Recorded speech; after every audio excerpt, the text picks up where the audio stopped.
Call to order. Public meeting of the City of Tallahassee Independent Ethics Board is now called to order at 4 p.m. on Tuesday, October 15th, 2024. The board members are present here at City Hall, along with members of the public. With the assistance of the Communications Department and the Information Technology Department, this meeting is live streamed on the Ethics Board, on the Ethics Board's website, and we are recording it for future reference. There's a delay with online communications. We should all be patient. As always, we thank those members of the City of Tallahassee for their support. For those attending the meeting online, please make sure your microphone is muted. We ask the public to email ethics@talgov.com if they wish to speak online on agenda or non-agenda items. Those who have submitted their names will be allowed to speak as scheduled. While the meeting is in progress, please do not speak during the board's discussion. We have set aside 2 places on the agenda for public to speak. For those who wish to make a public comment, please complete a speaker request form and forward it to Administrative Assistant, Ms. Tasker Leverson Green. Be sure to state what you wish to speak about on the form. Public speakers will be given up to 3 minutes in accordance with the board's bylaws. If we all could stand for the Pledge of Allegiance.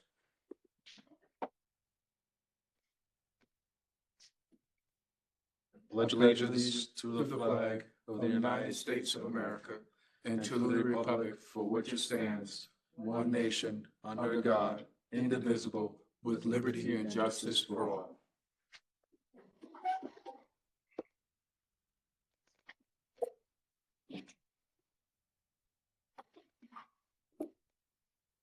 Can you take the roll, please?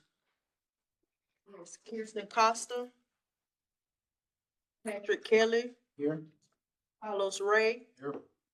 Ricky Calhoun, Adam Commissar, Here. Brian Smith, Caroline Kalaki, Here. Madam, no, It's okay.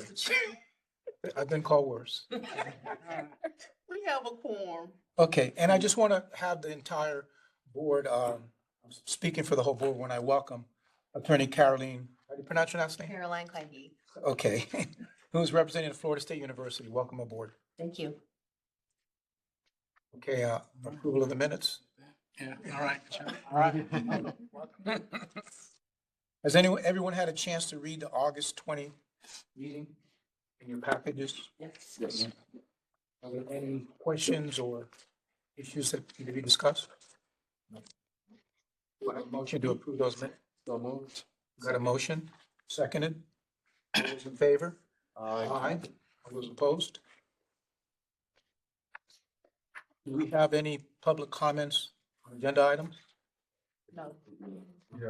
Second, B, September. I'm sorry, September 17th. It's been 2, I didn't realize it. We also have a approval of minutes for September 17th. Has everyone had a chance to review those? Yes. Are there any questions, any discussion? Motion to approve those? So moved. Second. I have a motion and a second. All in favor?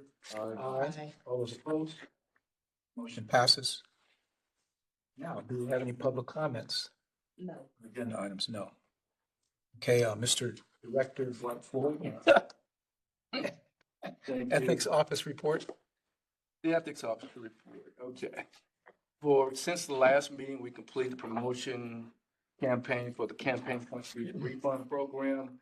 We drafted the revision of the online course for newly elected officials, which is in your agenda. We updated the ethics guide. We drafted a new online course, Government in Sunshine, that's also in your package. We conducted meeting preparation, responded to ethics complaints, maintained administrative duties, and held staff meetings with the board chair. Those are primary things. With regard to the budget, which is in your packet, it is estimated that at the end of the fiscal year, on September 31st, was the end of the fiscal year. And we have a balance of approximately $72,751, which is close to the $71,000 we estimated.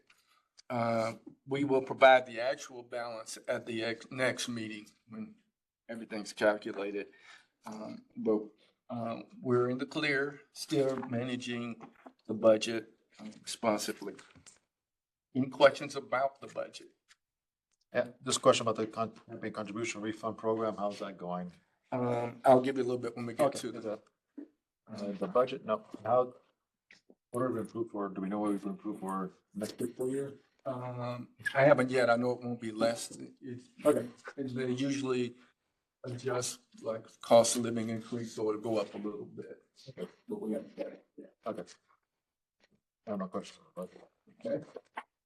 There were no official ethics complaints to report.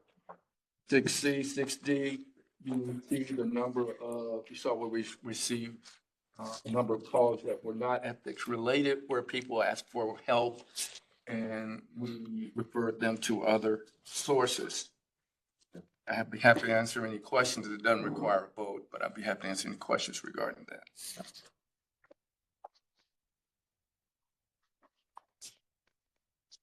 No questions at 6A through B. Like to continue, I'll go with the general update, 7.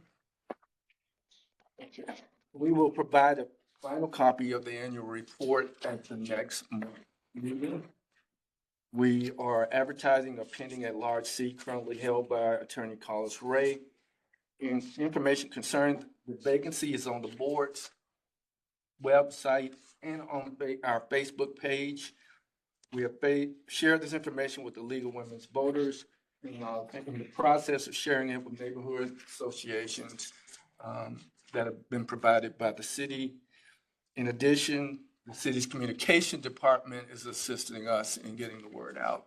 So we're hoping we get enough applications to be able to bring them to you in November to start the selection process and hopefully end it in December, so that by the time Attorney Ray leaves, we'll have somebody to fill that seat. That's our goal. Any questions about the general update? That's all I have. Next is proposed revision to the ethics code. Both A and B, solicitation and acceptance of gifts, and doing business with the city. At the August meeting, we had directed the staff to revise their draft proposals. So today's update follows up on that draft. Yes. So first we'll focus on the gift issue. This was in response to an advisory opinion we had issued where a member of the city commission asked if they could appear on the radio as part of a scavenger hunt, kind of a fun event for the community, and we advised them that they could not because the publicity would be something of value.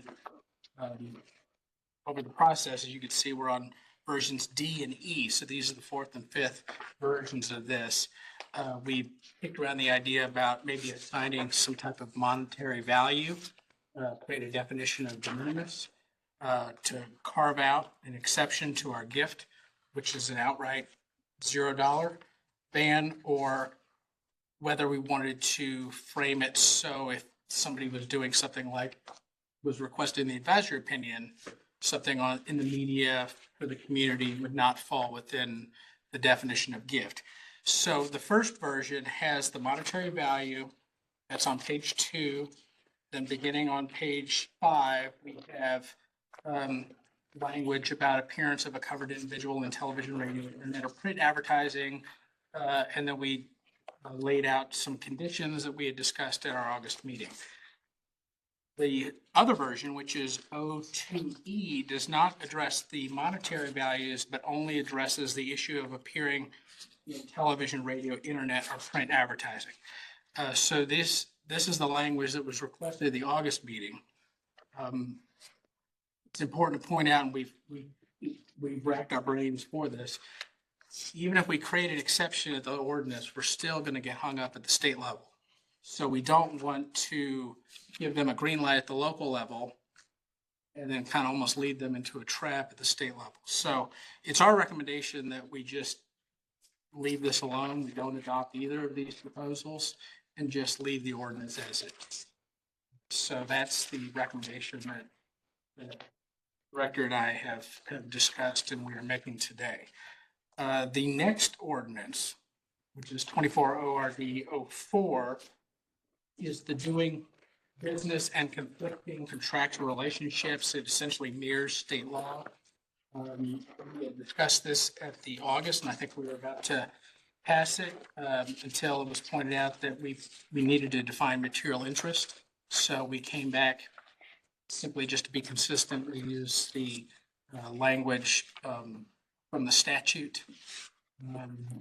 And so that is on page 3 of that. And then everything else that begins on page 4 is exactly as you saw it. So, and Pick these up one at a time. sure. So, 24 ORD 02D is the one that assigns a monetary value. And the exception for television, radio, internet, or print advertising or coverage. And then we also provide some reporting because they don't have to report if they're under $25 at the state level. So we wanted to try to fill in that gap. So that is begins on page 5. But again, it's our recommendation that we vote this down or just don't vote on it at all. So let's have some discussion on the first one, on the acceptance of gifts. Any thoughts that people would like to discuss? Have some thoughts. The item 8A, I think it's a fascinating attempt to carve out this exception, but I think the recommendation is laudable and prudent to keep it as it is with regard to this particular ordinance. Because the Code of Ethics on the state level, section 112.326, allows cities to pass more stringent ethics requirements. It doesn't permit them to abrogate or lessen ethics requirements on the state law level. And so I think John is absolutely prudent in his, even though the different components of it, they clearly took a lot of time and consideration to try to enable this altruistic endeavor, which I think was well intended.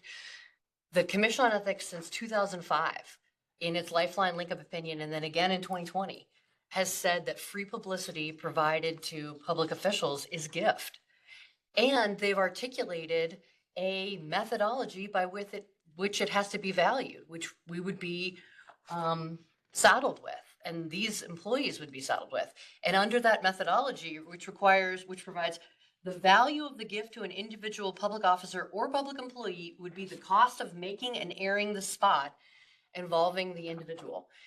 The idea that it would always exceed $100, it would never be de minimis under that method. And so we would never want our ordinances to, try to lessen that standard, but also it would be, just like Mr. Reed mentioned, a trap, because we would also not want public employees to rely on this ordinance and then run afoul of the state ethics laws. Any other? Yeah, I just, she said what you said, John, in a lot more words. I'm being honest, the bottom line is, we don't want people to have us saying, yes, it's okay, only to turn around and get in trouble with the state commission. That's ludicrous. That should be kind of a general rule of ours. And so she's right, you're right. And I think our intent was we were all on the exact same page, and through Mr. Reed's hard work is we got to this point that we couldn't clarify it anymore. Again, we all wanted to say, hey, if you can help out a nonprofit because you're a mayor or a president of this organization, then great. And we think you should. I mean, we want to help out those nonprofits and things like that. But if it's at any cost to others, or not cost to others that are then not receiving the same notoriety, then again, we tried to put a more concise definition. And I think you did a very nice job of saying that it's almost impossible to. well, if we're going to leave it the same, do we need a motion at all? I make a motion not to make a motion. Again, you could make a motion to dismiss. One thing that's nice about what we've done here is we've made a record for those individuals that inquired, that it's not us saying you can't go on the free community access, whatever it might be. And at the same time, if the state ever wants to come up with a new definition that allows for within the scope of employment or community access publications, we're not going to oppose it. We're not going to pass a ordinance more strict than theirs.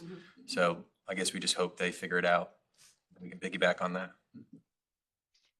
And since the issuance of that 2020 opinion during COVID, the legislature has carved out some caveats for emergency broadcasts, but only for certain specifically identified public officials. But in all likelihood, that'll be expanded in the future. So they could be asking for this analysis, which is very thorough and well intended. Great job, John. Yeah. Great, okay. So just decide to keep them another month. All right.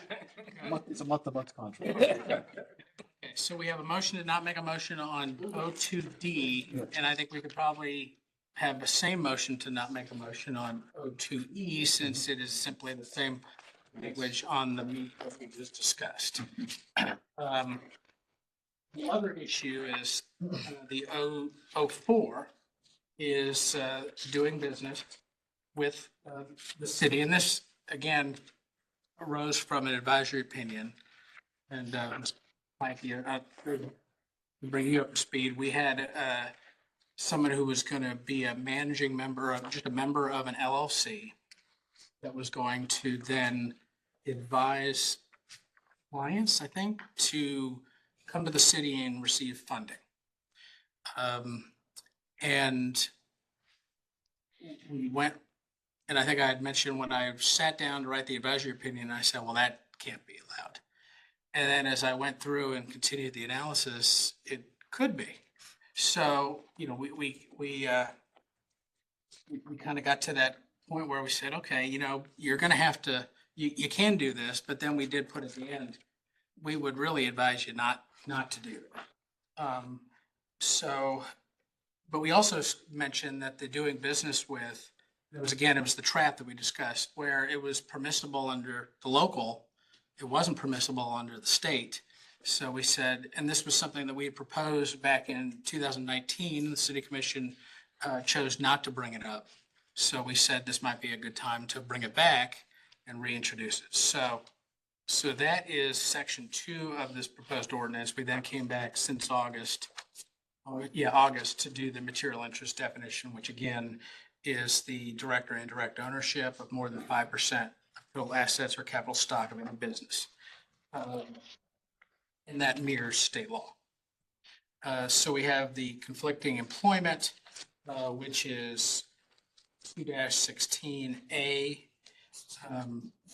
Essentially, it goes two ways. You can't hold a position with the city and do business with a company that you have a material interest, and then you can't be with a material interest. So it goes back two ways to make sure that the act is prohibited. We do have issues of advisory boards could be waived. And again, this mirrors state law where I guess somebody here, whoever appointed you, could say it's okay for you to do business, but that would be on a case-by-case basis. And that again mirrors state law. We then we actually have language regarding so there's the contractual conflicts and there's the doing business with.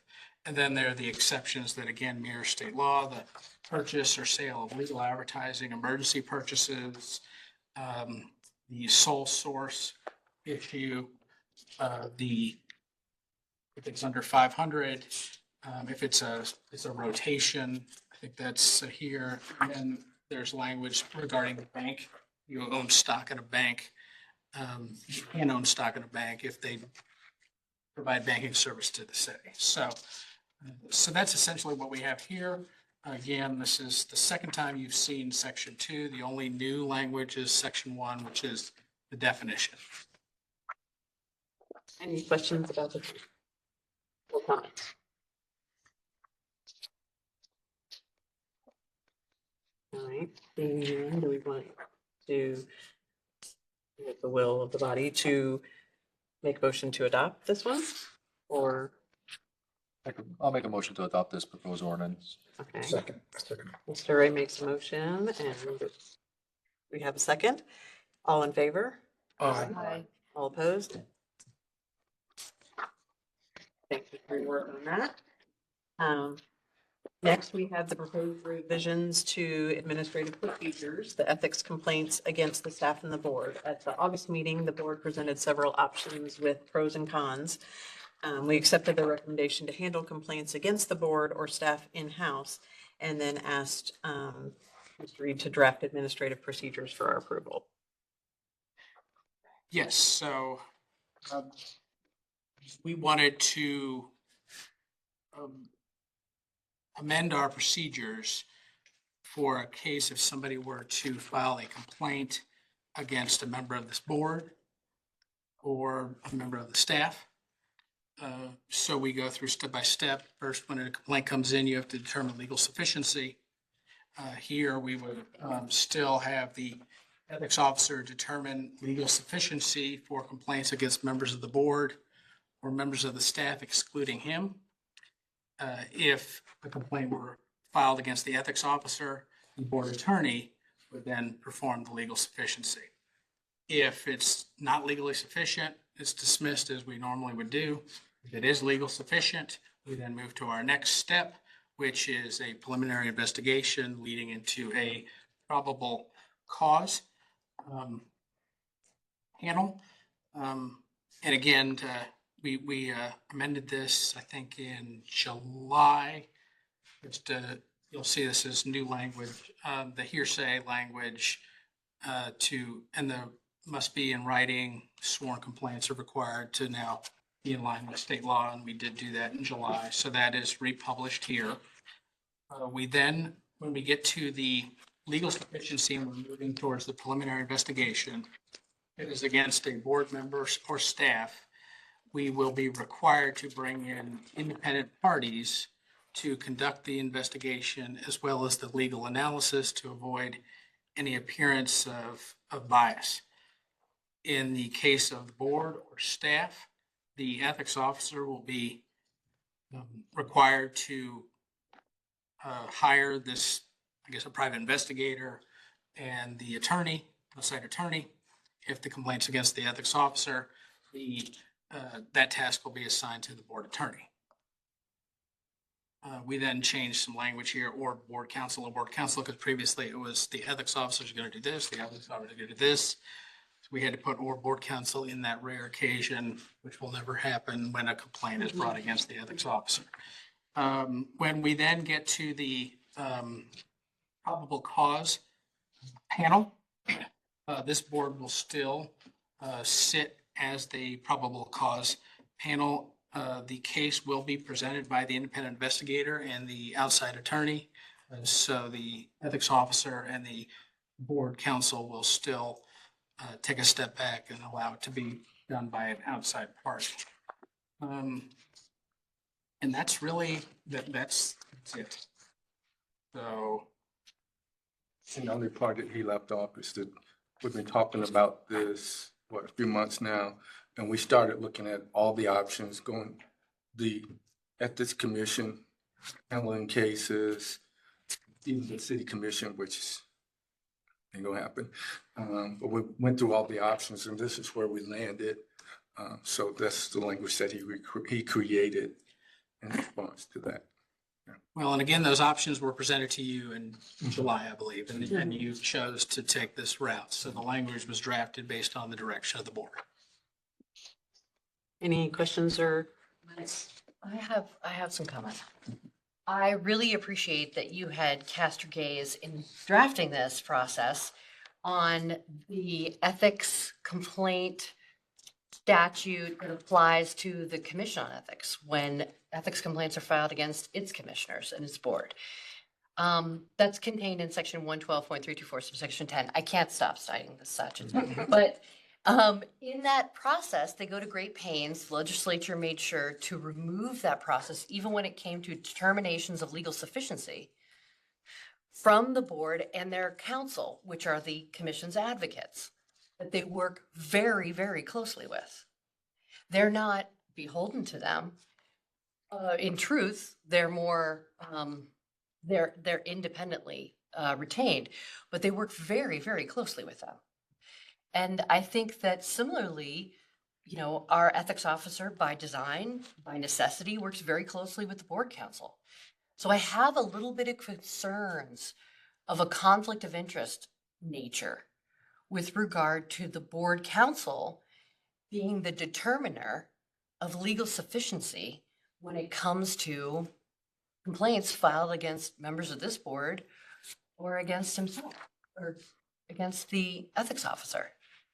I feel like the Commission on Ethics, their statute doesn't say, well, they're commission's advocates, who are their attorneys, could go ahead and make those determinations. Instead, they remove it from that board just to make sure that there's no appearance issues.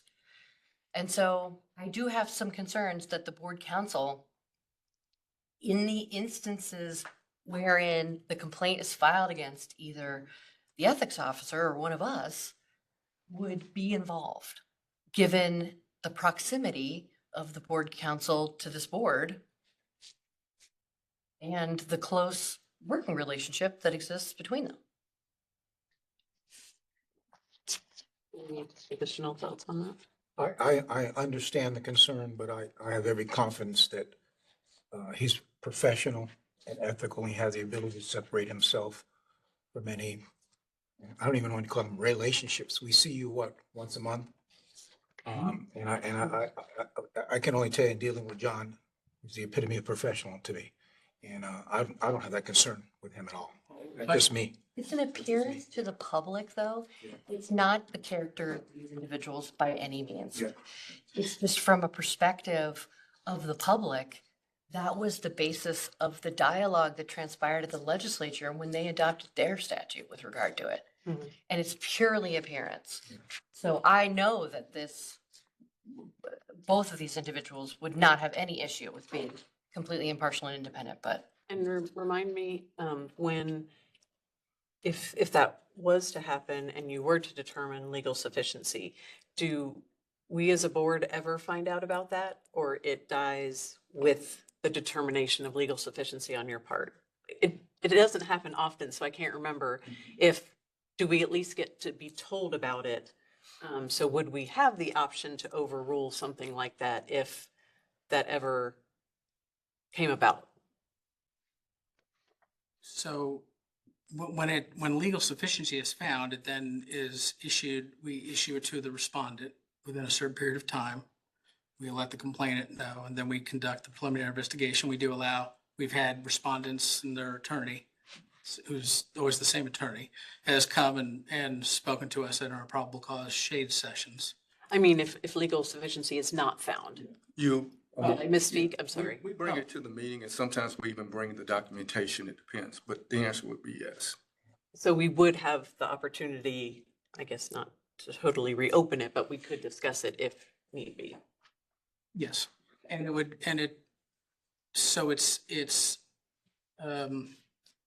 it's confidential and exempt from public record. However, if it is found legally insufficient, it becomes public at that time. If it is found legally sufficient, it stays confidential and exempt through probable cause. Probable cause, whether you find probable cause or no probable cause, it then becomes public at the conclusion of that meeting regardless. So in this case, and just to point out, when it's the board, or I guess it would be just Tasker, it would be the ethics officer that would do the legal sufficiency. The only time I do it is when the ethics officer cannot do it. If I find legal sufficiency on Tasker, can I fire? That's another question. Okay. So that's we'll have to talk to the city attorney's office. So, but, and I think, and we did discuss, like, should we outsource the entire thing, like Ms. Clanky mentioned?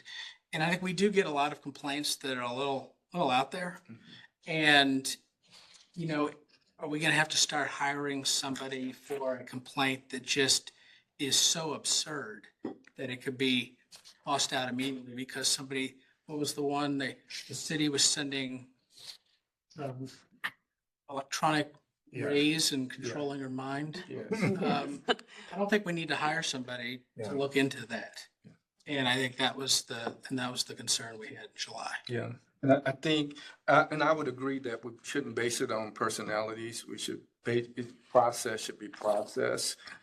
Um, Thing about legal sufficiency is that you're looking at the elements of the offense, and which is pretty black and white.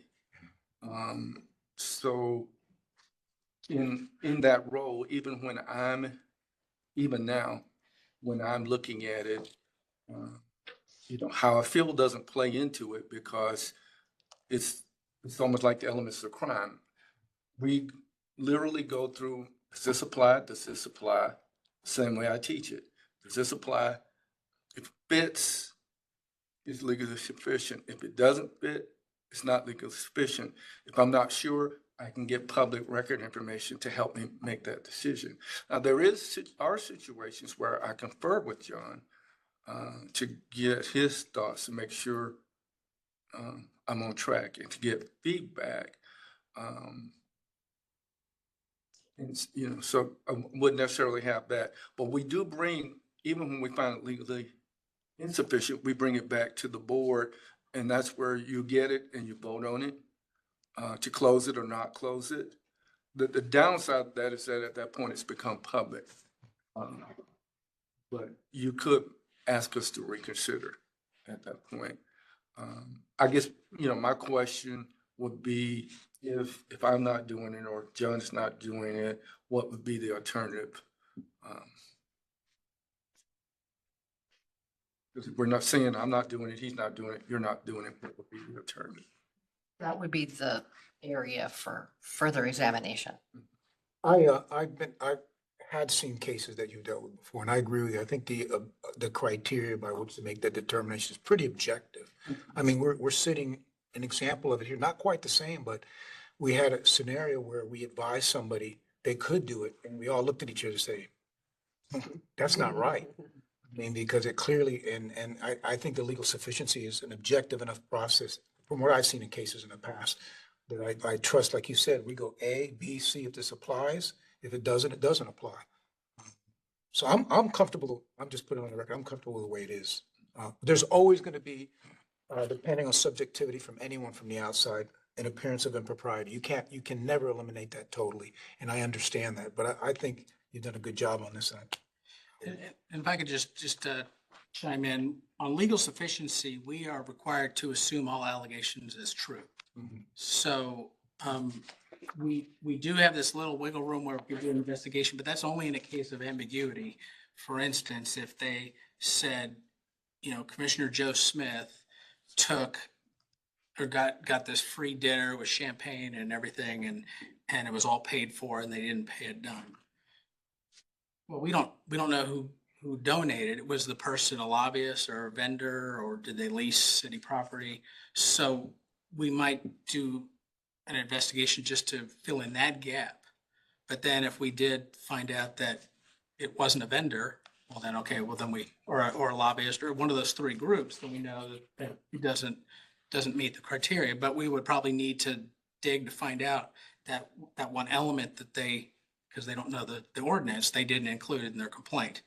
But we wouldn't, if they said a lobbyist bought Commissioner Joe Smith dinner, we would assume that is true. We wouldn't dig in to find out, well, did they really pick up the bill?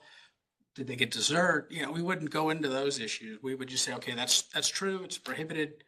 It's something of value. And they're a covered individual. As long as we hit all those elements, then we're done. So as far as we could look into it a little bit, it's only if there's ambiguity. If we could assume the allegations as true and it would be a violation based on those allegations being assumed true, then the inquiry is complete. Any more discussion on it? I don't see any what the alternative would be. I want to use a state as the example because the state requires if you file a complaint against the commission to the House and the Senate to agree that there was some finding legal sufficiency, then establish your own committee to review that. It's a very onerous process. We don't have that option here. And I think the criteria now has increased. We have sworn complaints that need to be filed. So it actually has to be personal knowledge, has to be presented. It's not simply this commissioner, your ethics commissioner is sending rays to my house. It has to be some legitimacy to that. So I think the criteria, it'd be hard to hide that sworn complaint saying, oh, we found no sufficiency, when you have a sworn complaint saying otherwise. I say there is sufficient grounds to investigate. I don't see the alternative being that we've turned this over to the city for them to establish a committee to investigate a complaint against one of our board members.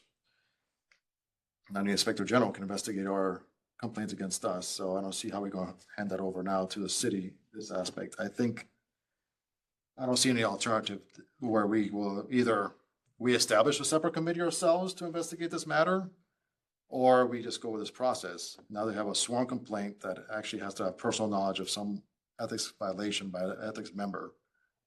I can't think of any alternative. What will be the alternative to this?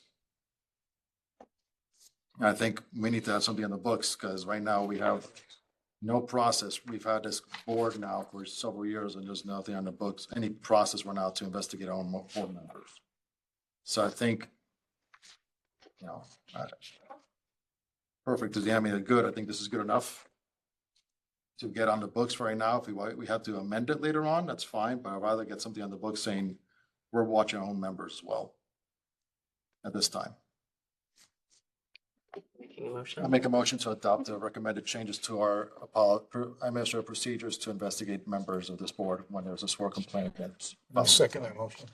Mr. Ray makes a motion, Mr. Kelly seconds. All in favor, aye. Aye. All opposed? We have an advisory opinion that was brought up for the last meeting. It kind of started and answered itself, but we went ahead and addressed the advisory opinion based off the fact that something like this could certainly come up again. Yes, so the issue is now moot, because even before our meeting, they decided they weren't going to move forward. I think they contacted us on Monday. We had a meeting on Tuesday. The event was supposed to be that Friday. So within a 24-hour period, it was very quick. They decided they weren't going to get involved. But essentially, it was it's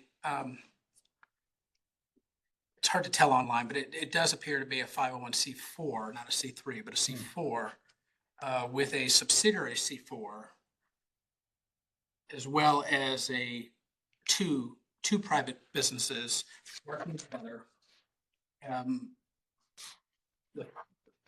are three of the groups, I think, work nationally, and then they brought in a fourth that was more local. They were down in Panacea. They wanted to provide free meals to all first responders, so police, fire, EMT, et cetera. And the lieutenant with the fire department contacted us and wanted to err on the side of caution and asked, is there any problem with this? We did contact him and said, based on what we see, we don't believe that there is. But he decided on his own just to err on the side of caution, and they did not participate in the event. In this particular case,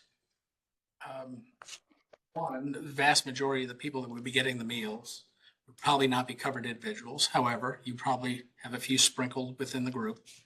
But really, the main issue was that of the four groups, none of them met one of the three descriptions on prohibited donors.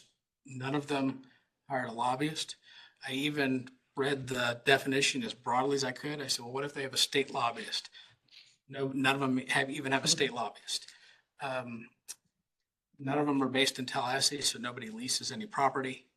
And we did do a search of the vendor database, and none of them have any business relationship with the city. So based on that, we did determine that that there was no problem. We did kind of flesh this out just to create. I think we would like to create some precedent in our opinions. We did talk about these similarly situated individuals. It's a tough thing to say, similarly situated. And that is an explicit exception to the definition of gift under the statute. And so we wanted to focus on, let's say they did have a lobbyist. would the covered individuals with the fire department, somebody that had, purchasing authority of $35,000, could they get a free barbecue sandwich and a sweet tea? And, we looked into that, and there is a number of cases from the state commission on similarly situated, and we do reference those by case. One that kind of jumped out at me was, the one we always go back to is the Department of Revenue, where I can't remember if it was Verizon, but somebody was going to provide 15% discounts on phone service to all employees within the department. And it was a telecom company, so obviously they have a lobbyist. The state commission said that that was not a gift because it was offered to everybody within the department. Martin County, the city of Stewart, did business with a bank. They wanted to offer free checking accounts to all the city employees. The state commission said that they could get those free accounts. This is not the best case, but I put it in there. But the Broward County Port Everglades Authority, that one was beyond staff within the authority, but it also they offered, I think, free cruises to anybody that was working in that industry. So it actually went beyond. So that was even broader. So I think that one was more of a slam dunk than the others. And then there's the case, I can't remember if I put it in here or not, about teachers receiving discounted services on their vehicles when it was offered to everybody. There's another case about EMT receiving discounts from a restaurant. So I think, as they say, as long as it's not targeted, and you could argue that similarly situated persons are able to enjoy that benefit, then it's not going to be a violation. There's two issues of similarly situated. Similarly situated government employees or officials, so that's one group. The other is similarly situated members of the public. So it's not both, it's either or. And we found in this case, it would be the similarly situated government employees. So we felt, even if these other elements, which we did not believe were met, just hypothetically, if they were, we still think they would be fine because it was offered so broadly.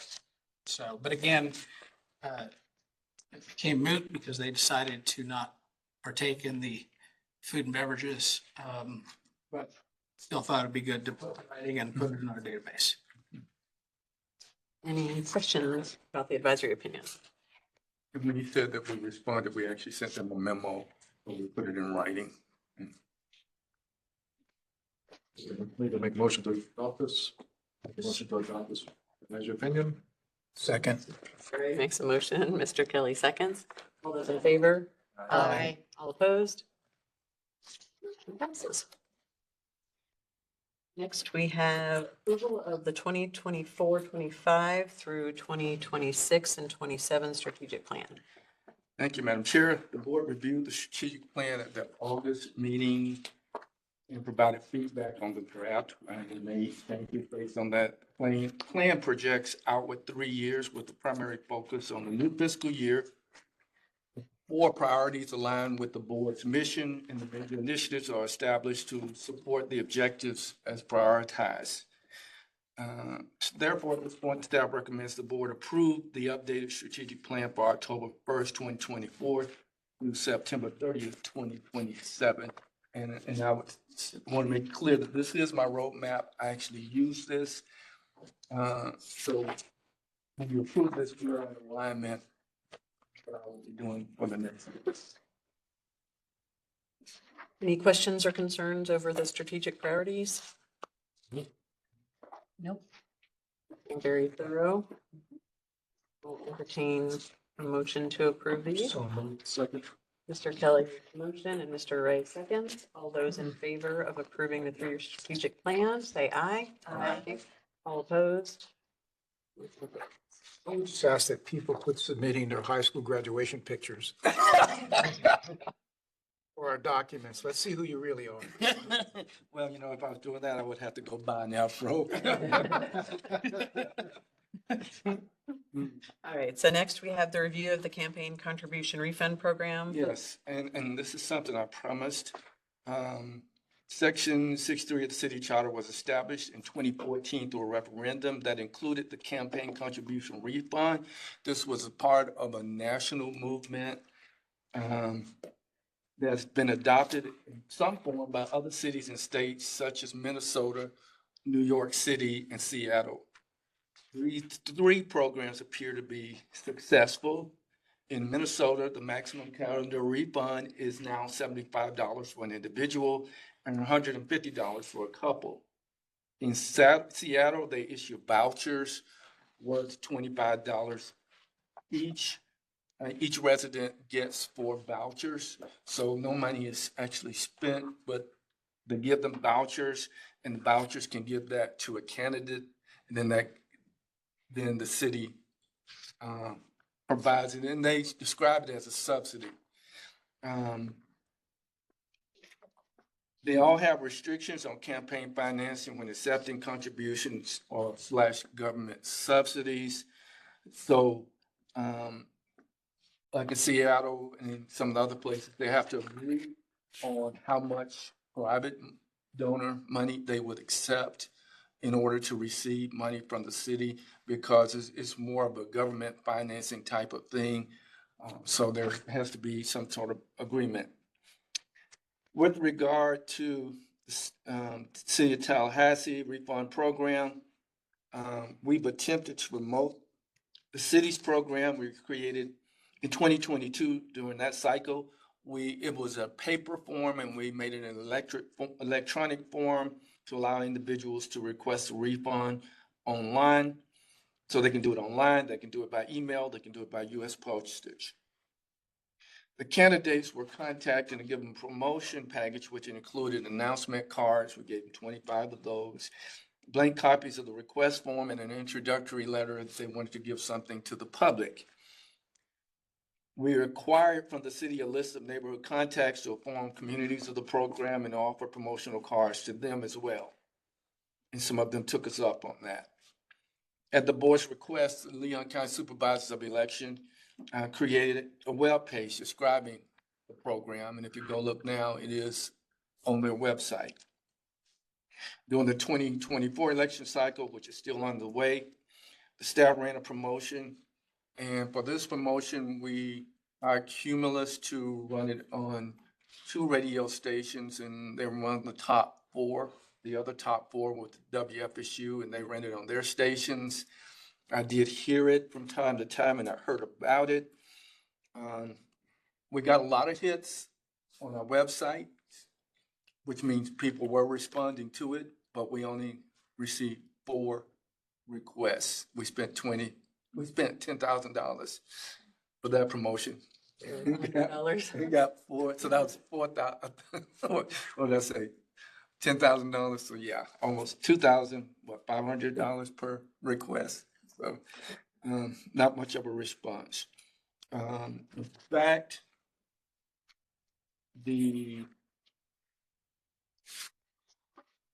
for 2019-2020 election cycle, the total transaction was 13 refunds. During the 2021-2022 election cycle, the total transaction was 26. And there would be, when we notify the people running for office, they get excited, they like the concept.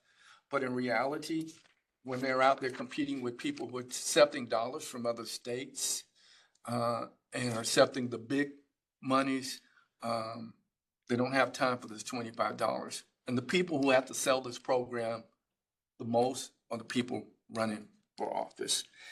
So that's the refund amount is one of the challenges.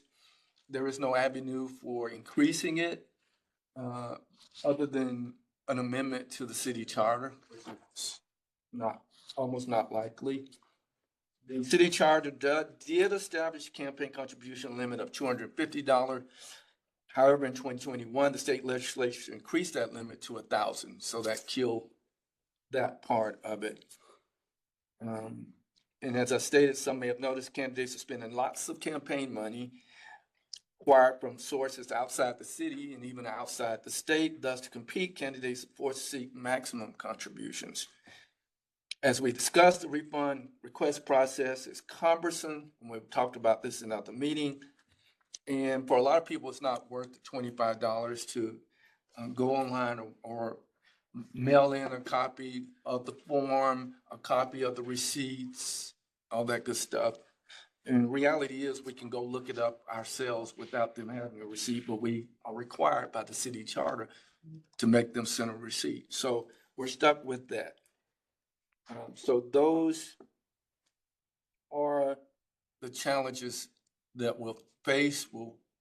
Unless you have something else we want to do, we'll continue to do what we can. But I suggest we not spend a lot of money on it because we can't structure it the way it works. If you look at the city where it's working, there's a partnership between the city and the person running on how they're going to run.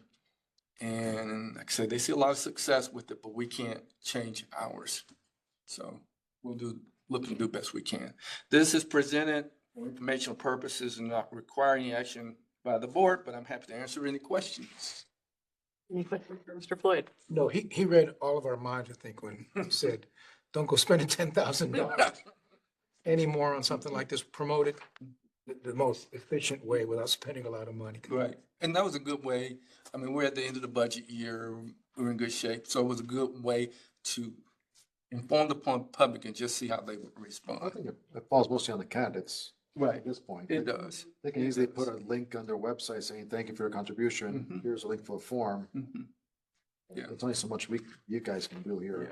Yeah. No, At this point, it would take amending the city charter to move that number up, because what's interesting about it is 25 when it was 250, so it was 10%. So reality, if the max is now 1,000, our refund program should probably be 100. But that would be something for the next charter review. Yeah. We've got other important things that we're hoping. The next time? I'm sure I'll be retired by 10 years. Yeah, thank you for trying some new things. I know this has been one of our babies, even Mr. Payne was on the board too, and something we wanted to see grow. And I feel like this year we did make a bigger effort to attempt to make it grow. So thank you for doing some trial and error for us. Next, we have training for newly elected officials. Yes, the city ordinance requires all newly elected officials to complete ethics training within 60 days of taking office. There are two people running there, whether they're incumbents or new, they still have to take the training. And the best way I reason that is you could win, you could be in office this year, lose, and come back the year after that. But you have experience with this training, you have to take it. You have to take it every year. And this is a conversation I had with the prior city attorney, and we agreed they have to take it even if they've been here. I created an online course that's about 15 minutes.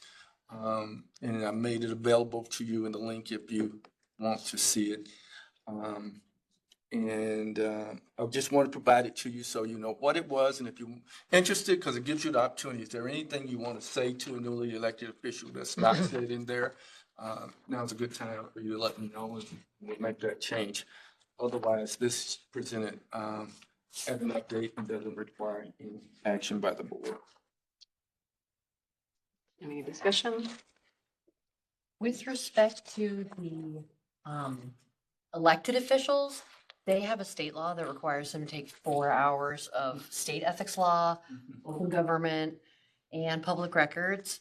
And so I'm comfortable. I did cast my gaze on it. I love the concise nature of it. It's very clear. But with regard to the public employees, which is the next one, I think that the 360 articulate is a very good method by which to provide it, and so I have some comments with that one. This one, I'm good. Okay. They're covered with their 4 hours anyway. Okay, so we're not going to talk about the next one. Just kidding. All right, so next is text of government in the Sunshine Online course. Okay. In February of 24, staff hosted training for newly elected officials, and then we actually had deputy director. What's his name? Zukowski. Yes, he actually, Council, yeah. yes, he provided the training, but he didn't include government in the sunshine. So, we created this, because this is essentially a review for them. So we created this so they could get that review and meet the qualification. Usually when we do it 4 hours, and we've been doing it every year, we focus on certain areas and review other areas, because honestly, the 4 hours, it really should be a whole day. It's a lot of material, plus they have to cover the city's requirements. So we're all trying to get all that in those 4 hours. So whether we did this and the rest of the course was done in person. This course is to supplement that. And the goal is we're actually going to put this in something called RISE, which is the brother to 360 that you talk about, because it's going to be more read than me talking or paying somebody to talk. Even though if you look at my office right now, it looks like a studio, because still have the cameras up and stuff. But this will be a formal course. And after we get them qualified on this, we'll go back and look at it to enhance it, to make it available, period, for anybody who needs training on government in the sunshine. This is a stopgap to get them across the finish line so they can check the box next year, and they have to do their disclosure. Well, with respect to these trainings, I think that this is a excellent, like, developmental phase to, be in. But eventually, why not have all the state ethics laws, and then our ordinances on the ethics code, because you're addressing it by subject already. Why not just cover, I mean, it substantively tracks the state laws. Why not just cover in an electronic format that's incredibly well done by in using the software we've retained, all of the topics? You mean all 4 hours? Yeah, have all 4 hours in electronic option. Yeah, it gives me the opportunity to interact directly with the officials and problem solve. We have them we have their undivided attention, and it's the only time that we're in charge, and they're behaving, sort of. But it gives us a chance to have that interaction with them, and they actually ask some good questions. Zukowski came in, he did a really good job. Of course, they had questions about the Form 6, and he was able to teach them some things that they didn't know. The canned version, maybe eventually at some point we could do that. We actually have another course that we create for all city employees, and that keeps me up at night to create it. Literally, I may go to bed sometimes at 2 o'clock at night creating that course. And I have a witness to that, because even though I tell her she doesn't have to, if I'm up, she'll up and help me. So that course, in terms of creating that kind of course, that takes a lot of our time. So we'll build on this. We're looking to build on this Yeah. as the time allots, and we see how things go. They also have the alternative. Of course, they have the League of Cities course, which I don't mind saying is quite boring to me, but because all they're doing is recording somebody teaching, and that's not the way you do distance learning. But since they supported that 70-14, I can say that about them. But we're still, that's the perspective and where we are.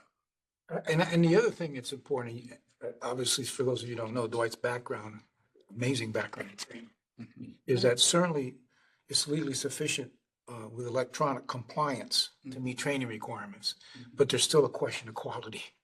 And I've seen him in front of the class, and I've seen the interaction, and you can't replace that. You can't replace it. I mean, you can have somebody legally comply with something, but are they truly learning? So when he sits them in the classroom and puts them through scenarios and has interaction, the dynamics there are just phenomenal. So keep up the good training. Absolutely. And I support the in-person training whenever possible. But there's a statutory component where they have to complete it by the end of December, for like established elected public officials in the city level. So sometimes you just can't get it like a person will be conflicted. They can't attend an in-person meeting or training, and then they still need to, in order to certify that they've undertaken it, then they're kind of left to their own devices. The Florida Commission on Ethics has like kind of piecemeal stuff that's not great, and there's no record of anybody actually taking it. But since you use this great software and you're great at it, I mean, even in the electronic version, it's clear and interesting and well done. And so I just feel like this is a good beginning, but I could see it, expanding to all the public. I'm smiling because you give me all those compliments to get what you want. I know what I know what the Board of Legal Civics training looks like. Yeah. And Yeah. I just feel like this is doing it better. And so why not expand it in the future And if to the board provide? wants that, we can do that. And I would say over time. Yeah. Because there are some people that can't make it, and I think they should suffer through the other courses if they don't come to ours, because we tell them months in advance that we're gonna have it on, we do it in January or February of every year. So, and we give them plenty of notice. So if they don't come, they can watch the videos and, from legal cities and suffer through that. Because there is value in the person. Like I said, we bring in other people. Sometimes we have city attorney teach part of it. John will teach part of it. But just the interaction, the questions they ask, we had an advisory opinion evolve out of the last one. So it's been very constructive to have them humbly sitting at the table for a minute. Yeah, I'm afraid if you do it all electronic, that's all you're gonna get. They're gonna opt out with the in-person meeting to say, okay, I'll just do it online when I have a chance, and that's it. And you'll get certification, you'll opt online. Good. But Yeah, thank you good. for the comments. Yeah. Not for me, man. Not for me. So next, public comment on non-agenda items. Do we have any? No. Seeing none. Directives, I don't think we have any additional. I think we addressed everything as it came along. And any other comments or questions before we go? All right. Seconded. Thank you.